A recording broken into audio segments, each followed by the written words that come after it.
Hello and welcome to a new episode on Sadhana World Foundation. As you know, we care about crafting young lives.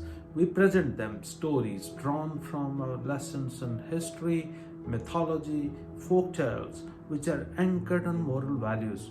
We think that these stories contain a tremendous amount of moral teachings which can help our young children and young adults become stronger and better human beings. What happens when we see our neighbor has bought a beautiful car? When we see our neighbor is growing his wealth, what runs in our mind?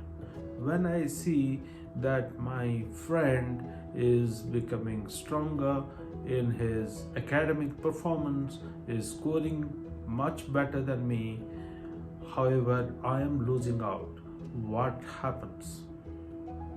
What happens when I don't get something what others seem to be getting?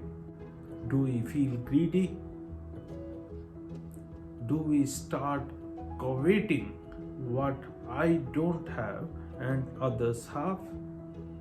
Listen in to this small folk tale. This is a Panchatantra story.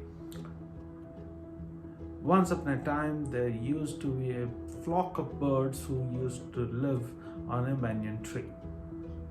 The entire flock was ruled by a queen bird. Apparently, every day morning, all the birds will congregate, and the queen bird used to divide them into groups, send them in different directions to collect food. All of them will get back home before the sun sets, and the food will get equally distributed. The birds will all enjoy the food that all of them would have collected during the day, and they would eat that and happily retire for the night. The next morning, the same cycle starts. One young bird had a different mind than the remaining others. She was part of a small group who would go out, but she discovered something very interesting. And on the village that she would fly, she saw that almost every day there are bullock carts which are carrying a lot of food grains every day on the roads of the village, and the sum of those food grains are falling on the roads which can be collected, and that will be so much more than what the entire flock requires for a day. So she thought that if she can have complete control over that road of that village, then she doesn't have to work harder in searching for food. So she flew back to the tree and met the queen bird and said that, Queen, I have discovered a place in that village which is little far from here, where every day there is a lot of fresh grain available on the roads, but there is a danger. I came to tell you about it so that no other friends of ours go there. Queen said, what's the danger? Then this young bird said that the grain is abundant on the road. However, the carts are moving very fast on the road. All the birds are not very agile. Sometimes the carts are rolling over the birds, rolling over the animals, and those are dying. So there is danger to our lives. I just came to warn, to inform you, so that you can warn all our friends together not to go to that place. The queen said, what you say makes sense, so I will inform everybody. You also don't go there. The young bird felt very happy because she achieved her objective. Her objective was to keep her friends, keep her neighbors away from that easy supply of food grain. She wanted complete control on that place. She didn't want to share this with anyone else. So every day she will somehow go into that village and eat a lot of food grain, carry some of it in the evening. Over a period of time, she grew fat because she was eating much more than she should have been. One day, whatever she had imagined in her head happened, and a bullock cart rolled over this bird because this bird lost her agility because of the fat and because she was obese and she could not fly away. She died. She lost her life. So that's the teaching. She started coveting for food, coveting for wealth, what she was not the legitimate owner. Similarly, there is another story that I came across. Apparently, once Jesus was teaching in a village, and a young man tells him, "Oh teacher, please tell my brother to share his inheritance with me."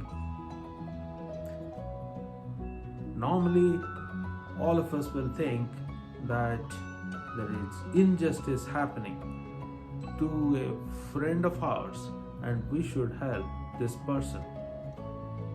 We would assume that his brother is not giving something which is legitimately belonging to this man. But what did Jesus hear? Jesus heard covetousness here. Someone is coveting for the wealth. This man's brother is coveting for the wealth, and this man is also coveting for the wealth. There may be, there may not be an angle of injustice here. However, the point is about covetousness. Then Jesus teaches all his disciples that life is not about aggregating wealth. We must aggregate wealth which cannot be stolen away. What is that wealth? That wealth is our behavior, our words, our thoughts, and our action. If I have money, I could lose it. If I have property, I could lose it. If somebody could steal it away. If I am coveting certain luxuries, those could go away. If I am coveting for certain position, certain role, certain stage, or certain position in society, all this may come and go. Someone could take it away. There could be questions of justice or injustice. But our behaviors, the qualities that we possess, the behaviors that we demonstrate, nobody is going to take that away from us. Many a time, we are jealous, we are greedy of what others have. Many a time, we feel sad when we come to know that our friend or our neighbor or somebody in our near circle has got something which we haven't got.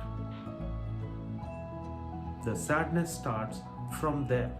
The feeling that I have lost out in a race starts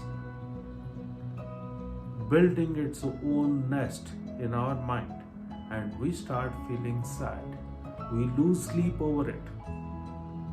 We start building ideas how I can run faster, how I can do more, how I can accumulate more wealth, how I can do better results. As long as that is within the legitimate boundary of pursuing excellence, that is fine. However, if I am trying to do something to hurt others and to hurt myself, that's not the noble quality. This is about balancing a lot of things in life. Ladies and gentlemen, My dear friends who are watching this, I hope that you would appreciate that this is extremely intense. Not only what Jesus said in his 10th commandment, what our Panchatantra story says in this small folk tale, that we as human beings often get into the habit of snatching away or coveting, desiring what the people around us have. Wars take place for that. There is so much of sadness, so much of lack of peace which happens in our lives just because of this. In Srimad Bhagavad Gita, chapter number 16, there are 26 qualities mentioned by Lord Sri Krishna for all of us as noble qualities. One of those qualities is aloluptam, which means lack of or absence of covetousness.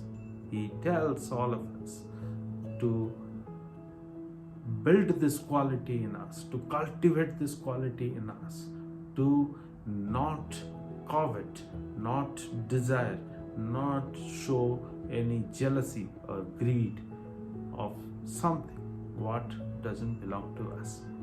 Thank you very much for listening to this. I look forward to our future conversations.